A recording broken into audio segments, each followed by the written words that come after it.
Dani, sin duda alguna los correos han vuelto a poner en boga a Miguel Blesa. Tendrá que acudir además, dentro de poco ha sido imputado, a declarar ante un juez.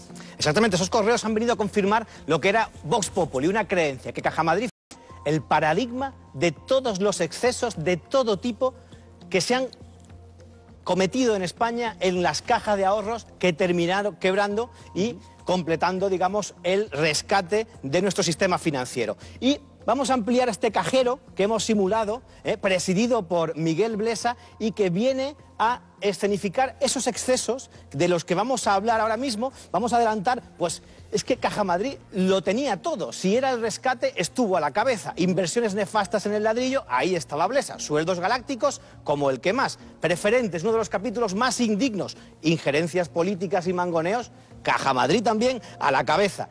Por eso yo creo que es mejor que vayamos ampliando y pulsando estas teclas para tener esa visión global de lo que ocurrió durante los más de 10 años de mandato de Miguel Blesa. Perfecto, pues si te parece vamos a empezar por el rescate. Vamos a conocer exactamente qué costó a los contribuyentes rescatar Bankia. Exactamente, ¿por qué empiezo por el rescate? Porque es el colofón del desastre, es el desastre de una nefasta gestión que hemos terminado pagando los españoles. Es evidente que Bankia, el mayor beneficiario del rescate, no era solo Caja Madrid, pero Caja Madrid era la segunda caja nacional, era el gran responsable. De hecho, por eso empiezo por aquí. Vamos a ver los datos de lo que nos ha costado. Tomando de fuente la Comisión Europea, hay muchas maneras de medir cuál es el total de que ha puesto el contribuyente, pero Bruselas considera esto como ayudas de Estado. 22.000 millones que llegaron del rescate directamente, propiamente dicho, desde Bruselas. Pero hay más partidas, tenemos 12.000 millones del banco malo, que Bruselas considera que cuando se liquide esa ladrillo tóxico se va a perder. Y hay un piquito de casi 1.800 millones de un banco ya liquidado, el Banco de Valencia, suma total 36.000 millones de euros que hemos puesto los contribuyentes a día de hoy. ¿Te haces una idea de cuánto es esto? Es mucho dinero sin duda alguna, pero ponme un ejemplo. Con 36.178 millones de euros, ¿qué se puede hacer en este país? La educación pública durante un año. El gasto que las autonomías dedican a la educación pública en un año ronda los 36.000 millones de euros. Por cierto, si no me equivoco, salvar a Bankia costó la mitad de lo que costó salvar a todas las entidades. 22.000 millones de 41.000 millones. Parte responsable, por lo tanto, fundamental, Caja Madrid. Vamos a continuar. Hemos visto el rescate, pero volvemos de nuevo a nuestro cajero automático y nos vamos a ir con el ladrillo, con estas inversiones poco responsables. Exactamente. No solo ladrillo, hablemos de inversiones ruinosas y te he traído de 3 tipos. Pero primero el ladrillo. ¿Te suena esta frase? Una máxima con la que hemos vivido la las vivienda últimas décadas. Nunca baja. Esto es una cita, digamos, que hemos oído siempre y que está en la clave del desastre, del pinchazo de la burbuja inmobiliaria. En base a este se cometieron todo tipo de excesos y una en concreto, la inversión en Martín Safadesa, que lo mejor es el dineral, 1.000 millones prestados, y cuando en 2007, ¿qué pasó un año después? Quebró. Como gestor de riesgos no me dirás que Caja Madrid y Blesa no tienen precio. O sea, estos 1.000 millones fueron directamente pérdidas. Pérdidas totales, pero en un año. O sea, que evidentemente no olieron, como casi ninguno de los grandes responsables de los bancos, lo que se estaba viniendo encima. Hay un segundo capítulo de inversiones ruinosas, vamos a ver, incompetentes e imprudentes. Esto lo firmaron los expertos de la Intervención General del Estado. Así calificaron las inversiones de Caja Madrid.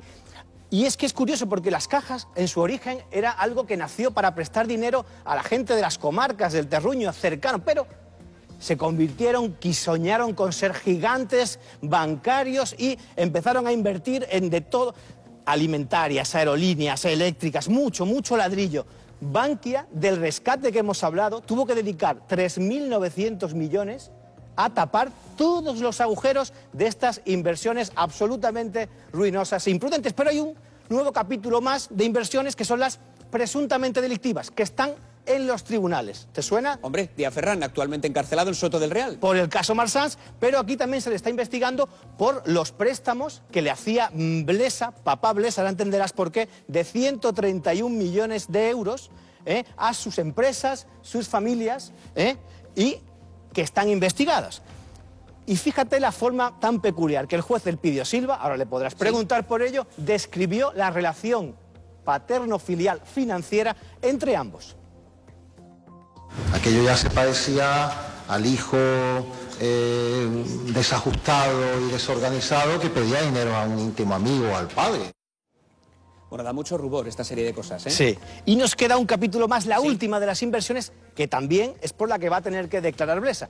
que se le perdió a Blesa en Miami para querer comprar un banco en Florida, el City National Bank, que le costó 1.000 millones de euros, que tuvo que dividir en dos para no tener que pedir permiso. Y eso es lo que se está investigando, si cometió esta compra, digamos, de espaldas al Consejo de Administración. Se vendió por 683 millones de euros, pérdidas 300 millones de euros. Que se suman a las pérdidas anteriormente citadas. Ahora me gustaría preguntarte, volvemos un momento al menú original, porque con este desastre financiero, ¿qué sueldo cobraba este hombre que fue capaz de hundir Caja Madrid, una caja que tenía muchísimos años de historia?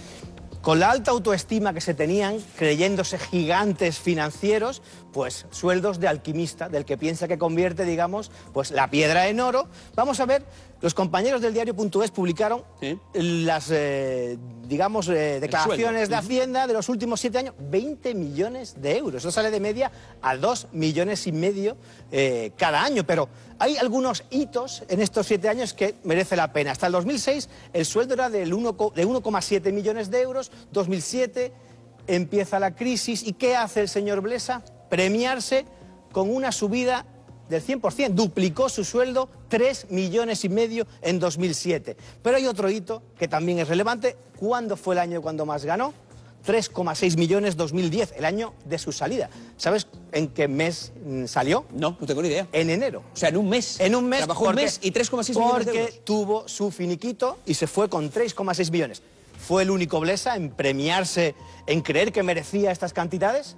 No. Vamos a ver la dirección, la cúpula de Caja Madrid en el año 2009, un año negro, donde ya los beneficios, vamos a ver, cayeron un 68%, que decidieron subirse el sueldo un 27%, 17 millones de euros en 2009, año de hundimiento para la cúpula de Caja Madrid. O sea, en el peor año de la crisis, en el año 2009, la cúpula de Caja Madrid se sube el sueldo un 27%. Exactamente. Todo esto, por cierto, mientras estaba el pil el asunto de los preferentistas. Pero bueno, vamos a volver de nuevo al menú principal y vamos a continuar precisamente pulsemos hablando de esa los tecla de las preferentes.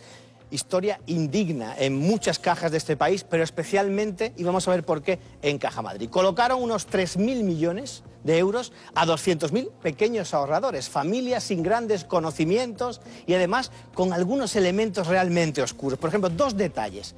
Cuando se los vendieron, ya sabían, y la CNMV así lo ha destacado, que valían un 95. O sea, el día que le colocaban la preferente a esas familias ya tenían una pérdida del 5%. E incluso además la agencia de calificación Moody's llegó a advertir que era una emisión bono basura porque había serias dificultades, digamos, de que pudieran cobrar todos los intereses. Pero Dani, esta información no la tenían los pequeños ahorradores, únicamente tenían las élites de Caja Madrid, lo sabía Blesa y su gente. Y con estos mails que hemos conocido hay un detalle muy relevante. El día que las colocan, Blesa le escribe a uno de sus colaboradores, cuando recibe las buenas noticias, dice, ¡qué bárbaro! Y eso que habíamos engañado a los clientes. Es decir, que cuando prácticamente en España nadie hablaba de los preferentistas y de las preferentes, ellos ya en su élite había gente que le había hecho llegar que esto podía ser un engaño. Lo que es bárbaro, desde luego, es que la Fiscalía quiere investigar a los medios y no el contenido. Y después, viendo este fenomenal producto, ¿tú crees que Blesa invirtió en preferentes? Hombre, quiero pensar que Blesa, ya que las vendía, invertiría un dinerito en preferentes, parte importante de su patrimonio. ¿Qué recomendaba los comerciales de Caja Madrid a sus ahorradores? Invertir el 100%. ¿Cuánto crees que invirtió Blesa? No lo sé. Ah, mira, el 3%. Hay mails de su broker de confianza que le pedía invertir más dinero, pero él dijo, no lo veo, invirtió 150.000 euros. Y hay un detalle también llamativo, vamos a ver, que las preferentes premiaban con un 7%, que era un interés. ¿Dónde invirtió más? 250.000 euros en la competencia directa. A un banco, al BBVA, que le pagaba ¿cuánto? Un 3,6, que es la mitad de lo que el propio Blesa ofrecía a través de las preferentes de Caja Madrid. Esto es una prueba evidente de que lo que trataba era de defraudar. Es decir, si él mismo confía en un banco de la competencia que ofrece la mitad que su propio banco, parece una clara muestra de que pretendía engañar. Pues imagínate a alguien vendiendo cualquier cosa, un coche, y comprándose a las espaldas otra marca. Pues esto es. Bueno, vamos a continuar. Volvemos de nuevo al menú principal para seguir investigando en todo lo que ha ocurrido en Caja Madrid en la figura de... Pulsamos otra tecla, las injerencias, los manconeos políticos. Las ha habido en todas las cajas. Esto no es... digamos, únicamente se ha visto Caja Madrid, pero aquí lo chusco del asunto ha sido, digamos, muy grande. ¿Quién no se acuerda de esta cita robada, sí que es verdad, a Esperanza Aguirre, diciendo que me han tenido suerte de darle un puesto en el Consejo de Izquierda Unida, quitándoselo al hijo puta? Ya lo nego siempre, pero todos interpretamos que hablaba de Gallardón, con el que en ese momento tenía una pugna durísima. En el frente contrario se podían leer mails de este tenor que vamos a ver ahora. Es la enésima vez que Nacho González, actual presidente madrileño, y la rubia Aguirre, entiéndase, se llevan un bofetón. Esta es la batalla pagada, muchos abogados con dinero de la Caja para controlar la Caja. ¿Qué ocurrió al final? Por si alguien no se acuerda, aquello era el bloque de Esperanza Aguirre, vamos a verlo. Quería colocar a su vicepresidente, Esperanza Aguirre, liberal, ya sabes, no hay que meter, el Estado no tiene que meterse en las empresas, y quería meter a su segundo. Pero yo quiero colocar a mi vicepresidente de presidente de la Caja. Enfrente estaba Gallardón, que defendía la continuidad de Miguel Blesa. La bronca fue de tal calado que tuvo que llegar Mariano Rajoy y decir, Rodrigo Rato, de infausto recuerdo que también vaya solución, para los accionistas de Bankia, por ejemplo. Que ya terminó de hundir la Caja. Exactamente. Bueno, esto con las injerencias políticas, pero cuando al final el presidente de una Caja lo pone un político, supongo que después el político tendrá la tentación de pedir favores a su presidente de su Caja. Claro, si tu puesto depende de un señor, pues sí, ese señor dirá, ¿por qué no me premias con alguna petición que yo te haga? Favores, capítulo de favores, algunos detalles. Sí, atención, porque esto les va a indignar sobremanera, porque esto llama poderosamente la atención. Empezando porque fuera Aznar el mecenas, un enamorado de la obra de Gerardo Rueda, pintor y escultor castellano ya fallecido, le llegó con una oferta, él consideraba irrechazable, una colección, 54 millones de euros, que la Fundación de Caja Madrid tasó después independientemente y dijeron que valía 3 millones de euros. Esto provocó tal enfado de Aznar con Blesa que hubo un SMS del hijo mayor de Aznar a Miguel Blesa que, con los pelos que se ha dejado por ti, me parece impresentable lo que has hecho. Existe dolor y decepción. Al final esto no salió, es verdad, pero porque construir un museo que donaba Gallardón, adaptarlo, costaba 100 millones de euros. Era una auténtica locura que al final, por suerte, no se ejecutó. Más ejemplos de estos favores. Capítulo Aguirre y los enchufes. Aquí Ignacio González le dice a Blesa, me dice la jefa, Aguirre, que si tienes que poner 2 consejeros en Iberia, que uno sea Mercedes Rojo. ¿Quién es Mercedes Rojo, diréis? Pues era la asesora de Aguirre, que ella misma declaró al juez Andreu que no tenía ningún tipo de conocimiento financiero, pero que cuando la pusieron en la comisión de auditoría de Caja Madrid le dijeron, tú ponte ahí, que te van a asesorar muy bien. Este era el nivel, digamos, para estar en los órganos de control de una Caja. Hay un último capítulo, Aguirre y el fútbol. Se empeñó en que Telemadrid comprara derechos de fútbol del Real Madrid. Tampoco es verdad que al final no se quedó con ellos, pero quiero que veas. Es una orden directa. Necesito que firmes la oferta con Telemadrid. Dice, no añadir o cambiar nada. Tú firma. O sea, era una orden que no se cumplió porque Mediapro al final se quedó con los derechos. ¿El dinero que costaban esos derechos televisivos que Telemadrid optaba sobre los partidos del Real Madrid? Si no me equivoco, eran 120 millones de euros. 120 millones. Así luego han quebrado algunas televisiones públicas, claro. No me extraña. Esos ejemplos 120 millones de euros que Telemadrid iba a pagar por los derechos televisivos del Real Madrid. Muy bien, esto con respecto a los favores. Insisto que me sorprende que Fiscalía no quiera investigar más el contenido de estos correos. Pero hay que seguir hablando de este asunto, de los votos a favor, las juntas directivas de la Caja. Los consejos de administración, hay que decir, este desastre estuvo respaldado por gente que aprobaba todo este tipo de decisiones. No digo que el nivel de responsabilidad sea idéntico, pero ahí estaba representado el establishment, digamos, de lo que es la política y la economía nacional. 8 consejeros del PP, 4 Izquierda Unida, 1 UGT, 1 la patronal, comisiones obreras, el PSOE. Y hay algunos ejemplos pues que tampoco les dejan en muy buen lugar. Vamos a ponerlos porque algunos son realmente hasta sórdidos. Primer capítulo de esto lo publicó también nuestros compañeros del diario.es, la existencia de unas tarjetas Visa Black en negro, pero en negro a efectos fiscales. Es decir, que tenían gastos en especie libres de impuestos, 50.000 euros al año. Pero quiero pensar que esto es ilegal.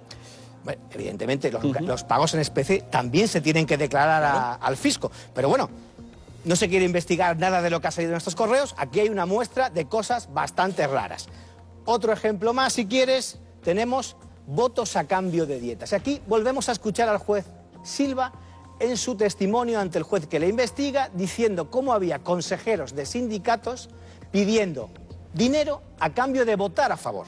Vamos a escucharlo. Hay miembros de comités, concretamente de comisiones obreras, que dicen o me pagas 9.000 euros por la dieta o que no voy al acuerdo que hay que tomar en el comité tal para comprar tal cosa. Y obviamente el Blesa lo pagó. Era para comprar una de las 4 torres que hay en Plaza de Castilla, esos 4 rascacielos que Caja Madrid se empeñó en comprar a Repsol. Pero veamos algún par de ejemplos más. Siguiente capítulo, créditos. Silva encargó un informe a KPMG, una consultora, y descubrió que los propios miembros de la cúpula de Caja Madrid se habían otorgado a sí mismo o a sus empresas 800 millones a interés bajísimo en créditos. Tampoco parece, digamos, de lo más ético. Y el estrambote final, Iñaki, el estrambote eran, pues, para comprobar que no había muchas ganas, a lo mejor, de rebatir o discutir decisiones de Blesa, porque los premiaba anualmente con viajes de lujo. Por ejemplo, hubo uno muy polémico, todo pagado a Portugal, concretamente a un hotel lujosísimo de Cascais, en los que los propios miembros decían que no había ningún tipo de agenda. Allí había todo tipo de excursiones, lujo durante varios días, y este es el final. Pero esto es Caja Madrid, es, digamos, el mayor de los excesos, pero cosas como esta han pasado, si no iguales, muy parecidas, en la mayoría de cajas que han quebrado. No todas, algunas lo hicieron bien, por eso es... Ellos pueden decir, no, es que vino la crisis. No, pero no todas les fue tan mal. O sea, su gestión fue la que hundió muchas de estas cajas, que nos ha costado dinero a nosotros. Así es, y todos estos desmanes, todos estos presuntos fraudes, al final han empobrecido este país y entre todos hemos tenido que pagar el rescate de actuaciones de este tipo. Dani, ha sido un auténtico placer. Me voy a para mí hablar también de todo esto.